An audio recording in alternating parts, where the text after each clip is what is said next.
Conservation District had, the county had withdrawn from one, but that law didn't apply to them. No, that's not what you mean as far as did not apply to Soil and Water Conservation District. The law that she talked to us about did not apply to Soil and Water Conservation District. I was under the impression that it did apply to soil and water, but it didn't necessarily apply to regional water districts, what their attorney. The county attorney, That's what he had said. Basically told us that's that. what I took from it, that there was nothing in the law that pertained to, say, this board as far as. And according to him, speaking to Lynn Newland, I think that that application was more kind of tradition. A tradition or as opposed to- precedence, nothing, Right. but nothing in law is what he was trying to tell us about. Right. When that way you thought it, David? Yeah. Yeah. But that's, so you So could there are get two into law, you could interpretations of have, the law that- right, Yeah. yeah, so that was, So the commissioners meetings when this was brought out. yeah. And the commissioners thought it wasn't worth the hassle to. At this point, now that may Yeah, change. that's true. That may change, but at this point, I don't see them.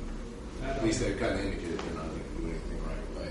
No, and one of the commissioners in particular was ready to disband us, so to speak. That night. And after our conversation, he kind of changed his mind, and I plan to make copies of this and give to each one of the council and the commissioners, so at least they have something black and white now rather than hearsay. What was their basis on? Well, the representative. What Vernon was found to step out? I think it's primarily the fact that there was some feeling that this board was basically put in place for one purpose, and that was supply water to Honda. And now that purpose has gone away, they felt that there's no need for this board. No need to be on it. And I Yeah. disagree with that because I do too. I feel that there's much more need other than just Honda. But they felt that was the only need. Now, what's come about, some of the justification for withdrawing was that they felt that a couple different things. One is that this board could indebt a county, even if all three of the representatives from one county vote against a certain project, and this board could indebt a county as a part of that process, whether it's through some type of project loan or whatever. They were concerned about that because there's a 3-county with 9 members. Basically, two counties could indebt another county that didn't want to be, and that I know it seems kind of silly, but that was one of the justifications they utilized.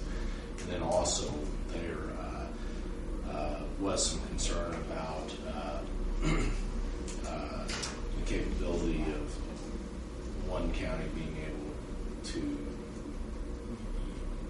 their desires being usurped by the board who decides that another county is more deserving of a grant or something like that. So, whereas, they feel like, well, if Jennings County needs something, but we're recommending something in another county, how's that benefiting Jennings County? And we try to explain the cooperative effort to try to deliver services to all 3 counties and having that capability of pulling our clout as a 3-county region as opposed to just one single county trying to accomplish certain tasks. So those are kind of the basic, that's what I kind of gleaned out of the information from different people.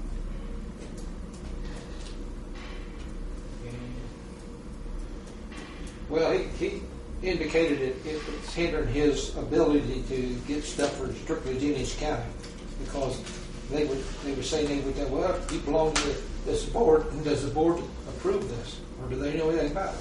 Which I don't see as a conflict of interest.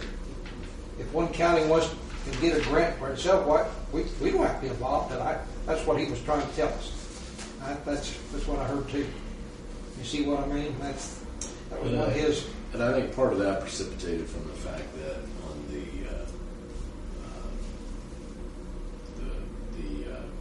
$10 million that was appropriated, and then it was kind of thrown in our laps to do the evaluation on it. And I think that's kind of what propagated that particular feeling. But he also got $2 million to run water down to Muscatine. We were involved. So, it don't hold, you understand what's going on. I know Davey does, so I'm trying to get everybody else read between the lines what's going on. You won't mention no name. Yep. No. That's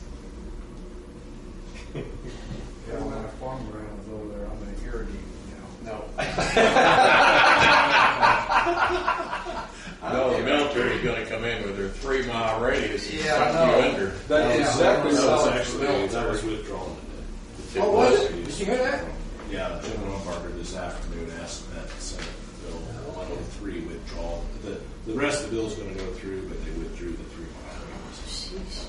That's What was in the rest of the bill? Basically, it's designating. I don't know why, but it's designating Muscatatuck and Hackberry as state military sites, which is a separate designation.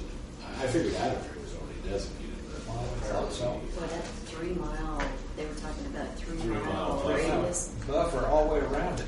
You had to go through them to get any improvements, anything, change anything you Well, want to. the That's still your area plan was military. pretty well done away with. Yeah. That's what their thing the was. military would override any area plan. Uh-huh. So we had 3-mile radius, which 3 miles is a long way. That's a long ways out. And originally they talked about a buffer zone, but it was originally 1 mile from the get-go. When I was in the original meetings, they talked about a 1 mile buffer Sure. zone. So I was really surprised when this came out at 3 miles, and then also the amount of restrictions as to the 3-mile buffer Oh. zone. So, but anyway, that was withdrawn this afternoon. Good. Actually. So, That's good. so there won't be a 3-mile. I didn't figure that'd fly when they took in Adbury. That took in a lot of high dollar There was houses also the around other Columbus. That's how far it dipped down. Yeah, Grandview Lake was all part of it. Yeah, that didn't happen with Columbus paper, sure it all.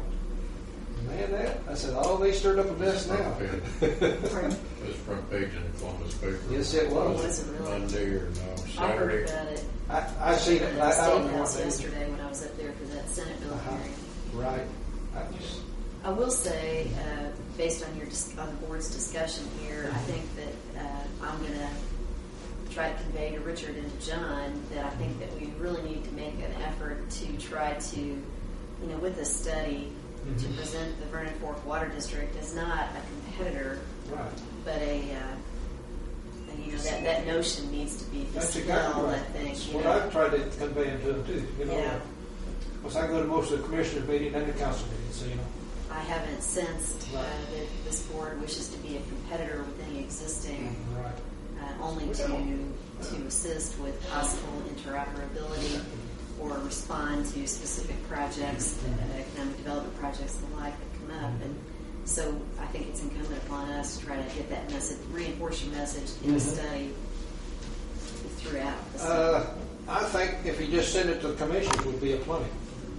Of course, the council has to act too, both, but the commissioners ones that decide yes or no. You really get down to it. And it pretty much, because it has to go through them to get it approved or disapproved too. Goes through both boards, but Like I said, a lot of ill will was brought about over the $10 million. Sure it is. That was unfortunate for us because I felt like we were thrust into an impossible situation.